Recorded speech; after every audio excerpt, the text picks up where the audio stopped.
As we inch closer to Metaphor ReFantazio's launch, there is a bunch of information that's definitely important when it comes to updates on the game. Some information that I've gathered from you guys, the audience out there, going through comments on my YouTube page, in addition to Twitter, and of course, just new information that I've learned about the performance, about the best way to play it portably, about some of the options that you have to buy the game, and of course, the first review scores. So that's all very exciting. But before we get into that, what's good everyone? OJ here. Welcome back to another video. Please make sure you hit that like button, subscribe if you are someone new, and click that notification bell to get my videos first. And make sure you subscribe because we will be having a collector's edition giveaway on PlayStation 5 for Metaphor ReFantazio. It's a really cool collector's edition, so you're absolutely going to want to subscribe, comment down below, just so you have a chance to enter. We're going to have a post very soon giving that away, so make sure you do that. Now let's go ahead and jump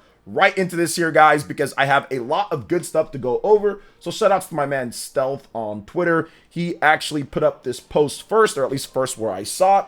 It's from Ryokuta, and that was where he got the source from. It's the first review of Metaphor ReFantazio from Famitsu, and it's really positive, guys. On how Famitsu does their ranking system, they have 4 people play the game, and essentially each one of them give a score out of 10, and then they add that score up for a total of 40, whatever points out of 40. So the 4 different reviewers gave it 3 9s and a 10. So therefore it added up to 37 out of 40, which is easily one of the best reviewed games of the year from Famitsu. Now they also gave some updates on the game in terms of just like cliff notes, right? So the game is similar to Persona. Of course, we knew about that. The coolness of the presentation is apparently on a different level, which you can see in the demo, and it takes around 80 hours to beat, 100 hours with side content, which automatically means that it's going to take me around 130 to 150 hours, because I already know when they say 80 hours or 100 hours, you can definitely tack on more time when it comes to my own personal gameplay. And I think that if you play it on the harder difficulties, it'll absolutely take more time than that. So if you play it on hard from the beginning,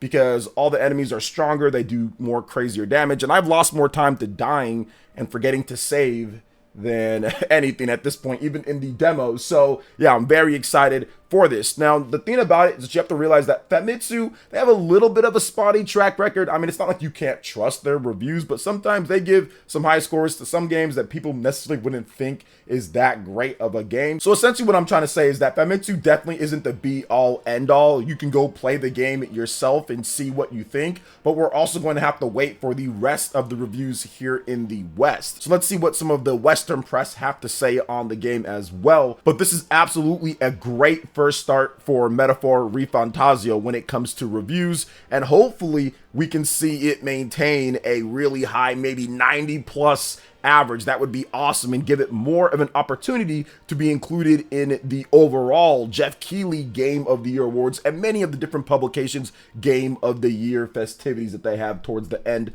of the year. Now, the next topic that we're going to discuss is some of the features for Metaphor ReFantazio buying wise that you might not have known about. So there's this thing called Play Anywhere on Xbox, and essentially what they've done here is that if you buy an Xbox Series copy of the game digitally, you'll be able to play that anywhere where it's supported. So you can play it on your PC, and you can have cross save between them. Play Anywhere, you buy that Xbox Series copy, you get it on the PC as well, and it has cross save between them. So if you're looking to have the most options on where to play the game, I think that the Xbox Series version might be a good option for you, because if you have a ROG Ally, or if you have a Steam Deck, which we're going to talk about in just a bit later down the line when it comes to performance, if you have a Legion Go, if you buy one copy of the game on Xbox Series, you get that on Xbox, you get it on PC, and you get that just automatically portably if you have Steam Deck, ROG Ally, Legion Go, or one of these portable PCs that support your Steam library or support your PC library. So that's really good. That is an awesome feature. And if you combine that with the Xbox Series Quick Resume, that gives you so much, I would say, quality of life opportunities, right? To be able to play it on PC, play it on ROG Ally, play it on Steam Deck, play it on Legion Go, go play it on your Xbox. If you have it somewhere else, the automatic updating with your save file and all that, Xbox has a pretty good system set in place for that. So it's not a bad option. If you're still not decided on where you want to buy the game, you might want to consider that if you have multiple options to play, if you have multiple places that where you play the game, and if you have the systems that I talked about here. So keep that in mind. I'm still going to buy the game on PlayStation 5 because I've already put too much time on the demo. But if I didn't put as much time, I definitely maybe would have bought it on the Xbox Series, because I do have a Steam Deck and it would be pretty cool to have it on all of those platforms. Between my Xbox Series X, my PC, which is a really good PC, which I have played the game on some there, the demo, but not as much as PlayStation 5, and of course my Steam Deck as well. So keep that in mind, guys. Now the next topic here is the Metaphor ReFantazio performance update. Now it does seem like there might be even another one when it comes down to it. So for people that are maybe not getting the best performance on their PC, or maybe if it's not as good on Xbox Series or PlayStation 5 for you, that could update. What we've learned so far is that the most stable, best version of the game when it comes to console is the PlayStation 4 version of the game running on PlayStation 5. So that's essentially booting up the PlayStation 4 Pro version of the game on PlayStation 5. That's going to get you the best performance. The visual resolution might not quite be as good, but performance-wise, that pretty much gets you the best lock 60 with minimal drops in places. The only thing for me is that I've played the game a lot on PS5 and I don't really feel any major dips or anything like that. So you can test out the demos yourselves, guys, on Xbox Series, which I have played it a little bit on Xbox Series. I've played it a lot on PC. It runs perfect on my PC even before the performance patch update.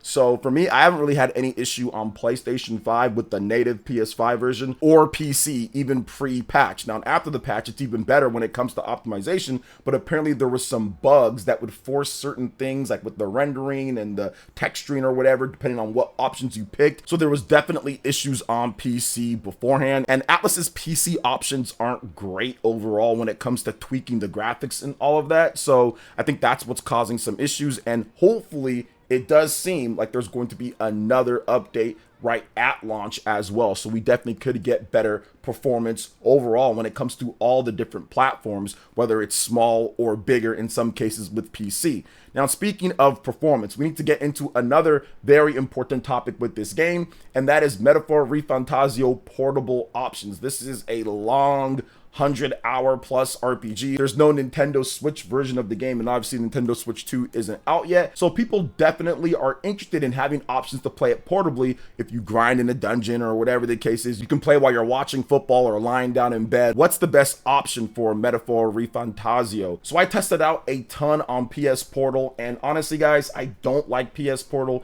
It doesn't work for me most of the time. It's really bad in terms of the latency, even though I have great internet. I have a really good Nighthawk Netgear router, and I have it wired and everything, and I'd still have some issues with games. But with Metaphor ReFantazio, I had very minimal issues with it. I don't know why, I don't know how. I tested it in all different circumstances when it comes to playing it in the morning, the night. I wanted to see if there was any throttling going on with my ISP. Everything was solid and set, and for the most part, it was pretty good. It wasn't perfect, but it was pretty good playing it when it comes down to it. So that's definitely a surprise for me and not a bad option. If PS Portal works fine for you, test it out. PS Portal might not be a bad option for those that are on PlayStation 5 playing this game. And I did ask a lot of my users to check out what they feel when it comes to the best portable PC option. You have stuff like ROG Ally, Legion Go, Steam Deck. I have a Steam Deck, I tested it out, and even after the patch, it's a little bit better, but it's still not great. Now, in some areas, it's good. It runs pretty good in some areas, but in a lot of areas, especially the first opening part in the second larger area, Steam Deck performance just wasn't great. It was dipping down to the 20s or 30s. Even if you crank that rendering resolution down, you have to crank it all the way down to like 50 or 75% in order for it to run somewhat decently, and then maybe you lock it at 30 frames per second. So it's not necessarily great overall on Steam Deck.